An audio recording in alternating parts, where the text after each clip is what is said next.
Continúo con la segunda parte de este vídeo, no me está dejando hacerlo de una. Pero bueno, nos habíamos quedado justo en esta semana trágica en Barcelona, en julio de 1909, con esos soldados que se niegan a embarcar rumbo a Marruecos y con esos disturbios por la ciudad de Barcelona. Una insurrección de las clases populares en toda regla, contra el gobierno, contra la iglesia, contra el ejército. Como veis en la imagen, eso de ahí es un tranvía, el medio de transporte un medio de transporte relativamente reciente que había llegado a las principales ciudades, a Barcelona y a Madrid, pues un tranvía volcado, ¿no?, por los manifestantes. ¿Quién organiza estas protestas? Bueno, pues básicamente a un viejo conocido nuestro, que es el Partido Socialista. Recordad, es ese partido socialista, marxista, que se ha creado con esa ideología de conquistar el poder, de que los trabajadores conquisten el poder, para acabar con la sociedad de clases. La UGT, que es el sindicato también socialista, que defiende a los trabajadores, organiza huelgas, manifestaciones, etcétera, etcétera. La CNT, que veremos más adelante, que es un sindicato que se ha formado de ideología anarquista. Y un partido nuevo, ¿vale? El Partido Republicano Radical. Son republicanos y llevan este adjetivo, que es radical, que lo dirige un tal Lerroux, que veremos también más adelante. Este partido lo explicaremos un poco más en detalle más adelante. Aquí tenemos los textos de, en primer lugar, la Asamblea Obrera de Tarrasa. Son esos trabajadores que, unidos el 21 de julio de 1909, rechazan ir a la guerra de Marruecos, rechazan que se les aliste. Hablan de que tienen familia, tienen hogar y, es un texto en el cual rechazan la guerra. Se habla de que solo los obreros hacen la guerra que los burgueses declaran. Están en contra de la acción del gobierno español en Marruecos. Luego hay una anécdota, que es que embarcando en ese barco a los soldados, las damas de la alta sociedad, las damas de la aristocracia, les daban a esos soldados que se iban medallas y escapularios, como imágenes religiosas, como para que les protegieran en la guerra.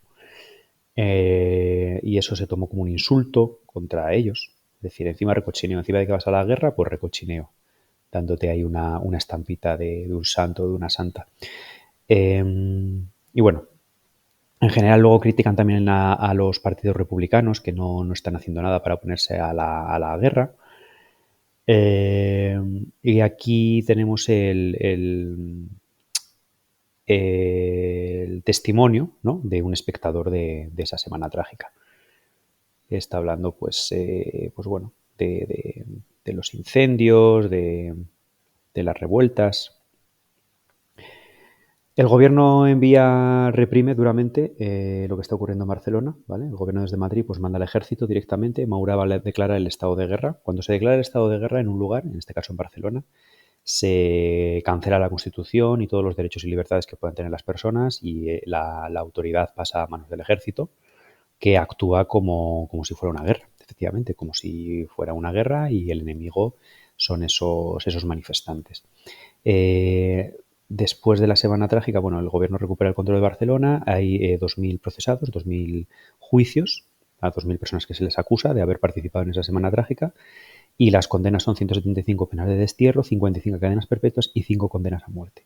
Condena de muerte especialmente significativa va a ser la de Ferrer i Guàrdia, ¿vale? Ferrer i Guàrdia es un profesor, es un anarquista y es un teórico de la educación. Él ha creado una escuela muy novedosa para la época, la Escuela Libre, basada en la experimentación, en la libertad de los niños para aprender, en que niños y niñas estén juntos en la misma clase, lo cual hasta ese momento era impensable. Actividades al aire libre, actividades a través de experimentos que vayan descubriendo el mundo, es decir, como muy, muy innovador. Y en realidad no está demostrado que participara directamente ni en los disturbios, ni en la destrucción, ni en la quema de conventos, en la durante la Semana Trágica, pero al final es un símbolo del pensamiento anarquista, ¿no? Un pensamiento que defiende un sistema educativo, una educación como la que os acabo de narrar, y entonces pues es una acción que hace el gobierno de Maura para que sirva de escarmiento al resto de anarquistas, ¿no? Coger a uno de sus más destacados, digamos, sabios y ejecutarlo. Esta ejecución va a generar fuertes críticas a Maura, nacionales y también internacionales, porque este hombre era reconocido hasta en el extranjero, porque estaba realmente innovando muchísimo en educación. Así que finalmente, ante todo este revuelo internacional, bueno, pues el rey obliga a dimitir a Maura y el gobierno Maura cae precisamente por la reacción a la Semana Trágica. Semana Trágica que, por otro lado, él ha provocado al haber ordenado alistar en el ejército a esos reservistas que ya tenían mujer e hijos. Cambiamos de partido, nos vamos al otro partido del turno político, al otro partido de la Restauración. Recordad que por un lado están los conservadores y por otro lado está el Partido Liberal. Estos son los antiguos progresistas, el antiguo Partido Progresista. En el Partido Liberal solo nos vamos a centrar en una figura que es la de José Canalejas, un presidente del gobierno que cuando le toque gobernar, ya sabéis que esto va de turno, ¿no? De 4 años tú, 4 años yo. Bueno, pues cuando a él le toca gobernar, sí que va a intentar bastantes medidas de tipo regeneradora. Vamos a ver algunas. En primer lugar, la ley del candado de 1910. Esto va a ser un freno a la influencia de la Iglesia. Es una ley que prohíbe la formación de asociaciones de tipo religioso, sobre todo educativas. O sea, la prohíbe siempre que no reciba la autorización del gobierno. Es decir, la creación de nuevas asociaciones religiosas, que en la mayoría eran de tipo educativo, ya sabéis que la Iglesia tenía la educación en sus manos desde el concordato, pues tiene que autorizarla el gobierno, ¿vale? Entonces aquí está intentando pues quitar esa influencia que tenía la Iglesia y que en España, en la sociedad y en la ciencia, en la educación, y que está evitando o está poniendo, está evitando que el país se regenere, ¿no? que se modernice. Importantísimo, va a eliminar los consumos y las quintas. ¿Acordáis? Los consumos eran esos impuestos que pagaban los productos al entrar en las ciudades y que encarecían su precio. Y las quintas, va a quitar el tema de las quintas, ya no se van a hacer esos sorteos. Por otro lado, va a introducir un impuesto progresivo sobre las rentas. Esto también es bastante revolucionario, es decir, quien más cobra, más impuestos debe pagar. Quien más tiene, quien más dinero tiene, más impuestos debe pagar. Los que menos dinero tienen, menos impuestos deben pagar. Es hoy en día cómo funcionan los impuestos, pero bastante revolucionario para la época. Y luego sí que saca adelante la ley de mancomunidades. Aquello que intentó Maura para contentar a los catalanes, a los nacionalistas catalanes, pues él sí que va a conseguir los apoyos necesarios para apoyar esta ley de mancomunidades que, que proporciona cierta autonomía a regiones que lo soliciten. Y Cataluña en este caso pues lo va a solicitar y va a tener un pequeño autogobierno. Aquí tenemos la ley del candado, ¿vale? De la cual os hablabas, que restringe la creación de asociaciones religiosas, y el decreto de mancomunidades, que es se unen provincias y forman mancomunidades que tienen pues cierto autogobierno.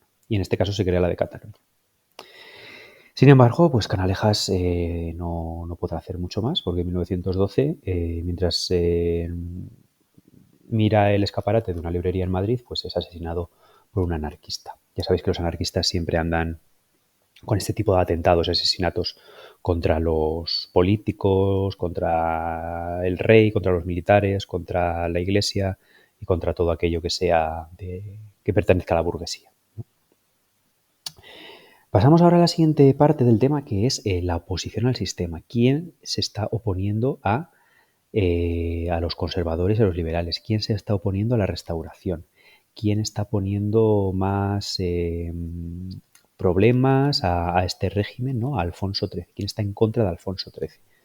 Bueno, pues en contra del rey, evidentemente, del rey y de los partidos que le apoyan, pues tenemos a los republicanos. Claro, los republicanos quieren una república, no quieren una monarquía.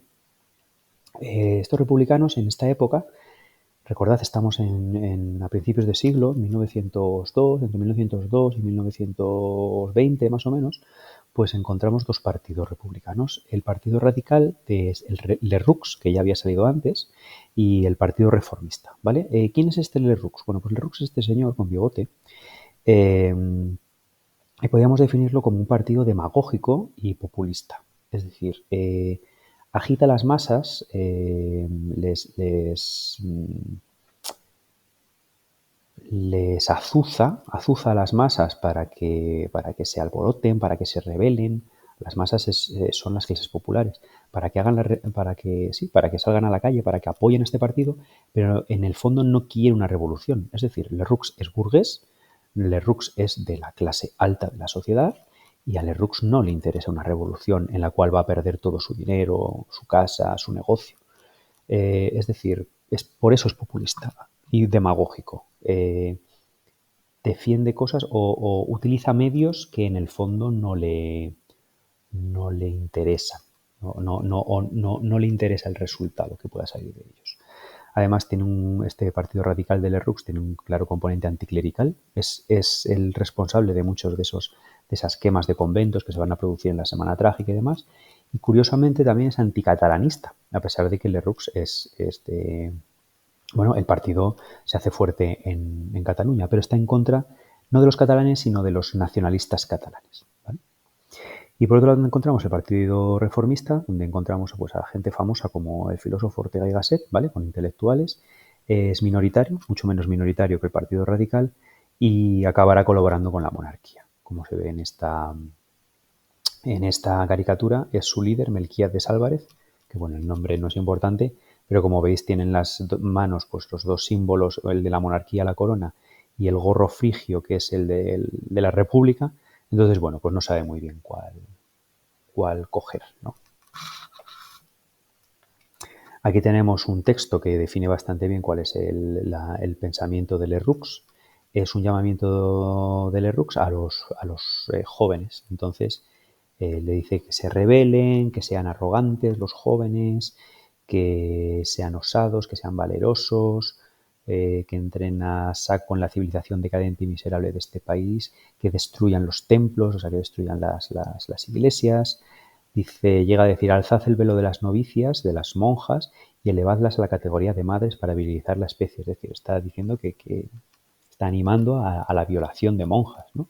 Penetrad en los registros de la propiedad y haced hogueras con sus papeles para que el fuego purifique la infame organización social. Es decir, está con sus palabras, está animando a la clase obrera, a las clases populares que no tienen nada, a que organicen una revolución, pero cuando llegue la hora de la verdad, en la Semana Trágica, por ejemplo, Lerroux se esconderá, ¿vale? Porque ve que todo eso que él ha dicho de boca, cuando se lleva a la práctica le asusta las consecuencias que puede tener. Ya os digo, él es burgués y no quiere perder es decir, no va a querer que quemen el papel en el que viene que él es propietario de su piso o propietario de una empresa.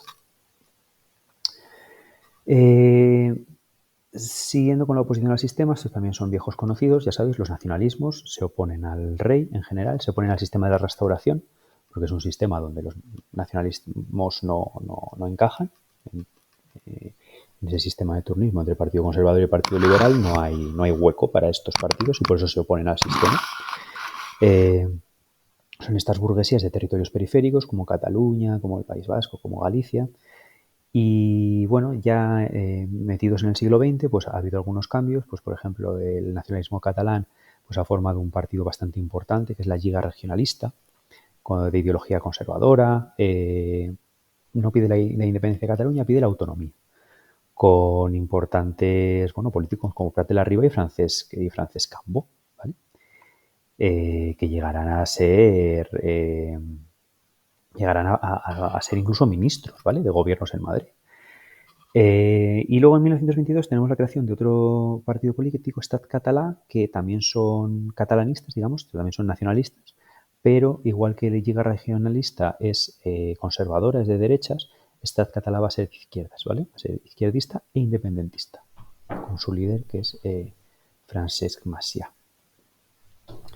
Luego encontramos el nacionalismo vasco, que ya sabéis que era el Partido Nacionalista Vasco, y que lo había fundado Sabino Arana, y tras morir Sabino Arana, ya sabéis que Sabino Arana había creado un partido como bastante racista, antiliberal, anti-inmigración, anti-industrialización. Bueno, pues tras morir Sabino Arana, los herederos van a evolucionar a un independentismo, digamos, a posturas más moderadas, ¿vale? De ese independentismo tan tradicionalista a un autonomismo, a pedir la autonomía, no la independencia, sino la autonomía.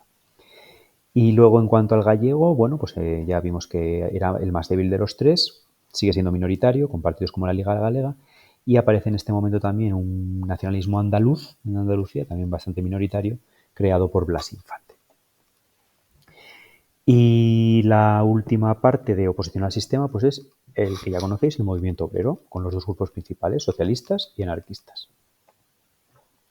Esto es más de lo mismo, sabéis que el movimiento obrero, socialistas y anarquistas luchaban para cambiar o para destruir la sociedad de clases que había en este momento, de burguesía arriba y proletariado abajo.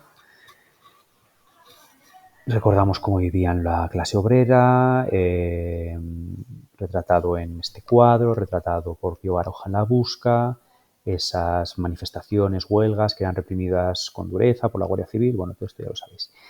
Y hacemos un breve recordatorio que, aunque tenían en común que querían destruir el sistema de explotación capitalista, ¿vale? Querían destruir la sociedad de clases, los anarquistas opinaban que esta nueva sociedad no tenía que tener gobierno, no querían un gobierno, no querían un Estado, querían la libertad más absoluta y una economía basada en la solidaridad. Mientras que los socialistas sí que quieren un gobierno, sí que quieren un Estado, quieren un gobierno controlado por los obreros, lo que ellos llaman la dictadura del proletariado.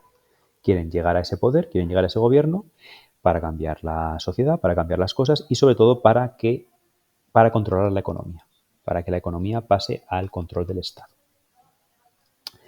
Los socialistas en España sabéis que se han organizado en torno al Partido Socialista Obrero Español, a un partido que es el PSOE y a un sindicato que es la UGT, ¿vale? La Unión General de Trabajadores. Estos dos son socialistas. Tenemos a Pablo Iglesias, que es su líder, y a principios de siglo este partido la verdad es que no ha conseguido demasiados apoyos en España, escasos apoyos. Tan solo pues unos pocos militantes en Madrid, unos pocos militantes en Asturias, unos pocos militantes en Vizcaya, en los lugares de España más industrializados, menos en Cataluña, ¿vale? El Partido Socialista en Cataluña no va a tener demasiados seguidores. ¿Por qué tienen estos escasos apoyos los socialistas en España? Porque los socialistas, por ejemplo, en Alemania, en esta época, son el partido mayoritario de la clase obrera. Pues hay dos razones.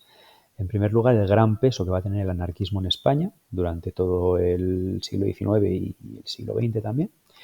Y también otra de las razones es que las posturas radicales que va a defender el PSOE de Pablo Iglesias, que es hacer la revolución, es decir, conseguir el poder de una forma violenta a través de la revolución, pues estas posturas radicales van a despertar el miedo de la clase media, que la clase media podrían haber sido posibles votantes de este Partido Socialista, pero al plantear esa revolución que les va a quitar esos privilegios, pues la clase media no les apoya. Pero es verdad que tras la Semana Trágica, en la que el PSOE participa, en Barcelona, tras el fracaso de la Semana Trágica, se va a liar con los republicanos. Va a crear una alianza con los republicanos, con los partidos que vimos anteriormente, republicanos, y Pablo Iglesias finalmente va a salir elegido diputado en 1910. Es decir, gracias a esta alianza, Pablo Iglesias va a ser el primer diputado de un partido obrero, de un partido socialista, consiguiendo en las elecciones, a pesar de que ya sabéis que el sistema electoral era basado en el turnismo, basado en el caciquismo y demás, bueno, pues aún así, en las ciudades donde la gente era más libre, pues acaba eligiendo a Pablo Iglesias como diputado.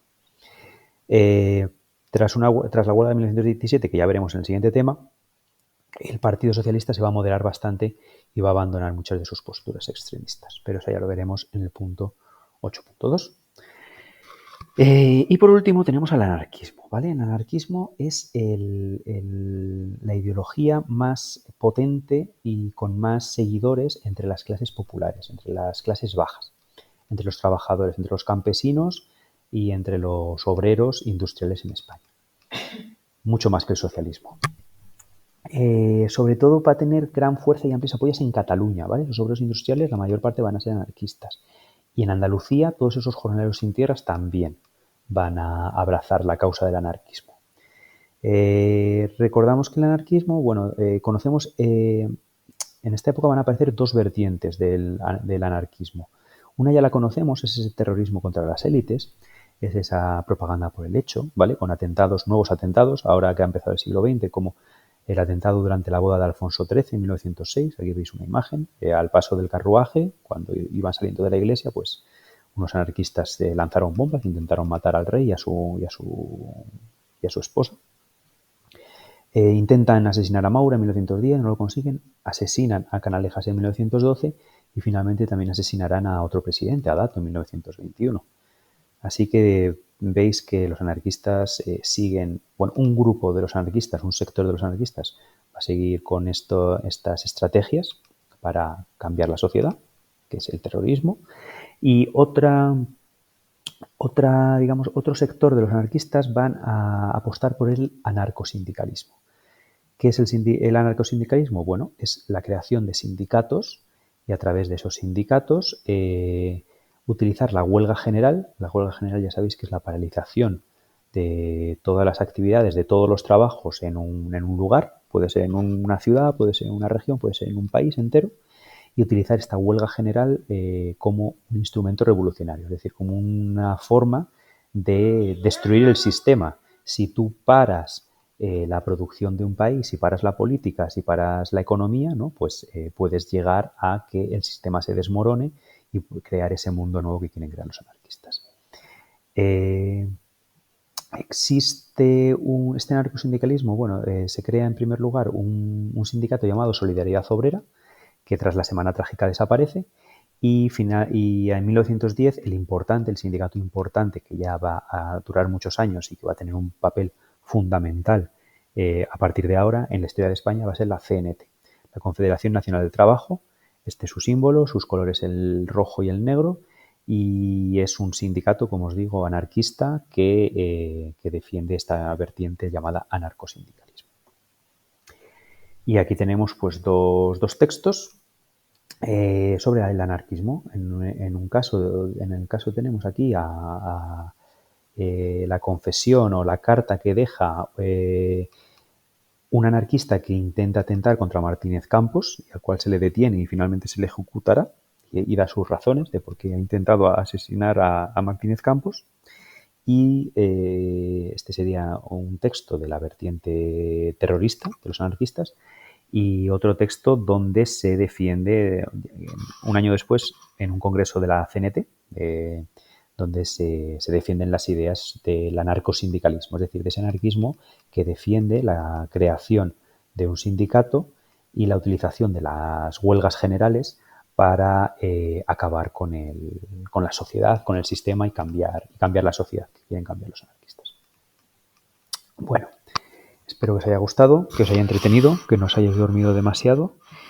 Y nada, básicamente, tema 8.1 dado. El próximo día en clase, si habéis tenido alguna duda, pues la resolvemos. Un saludo a todos.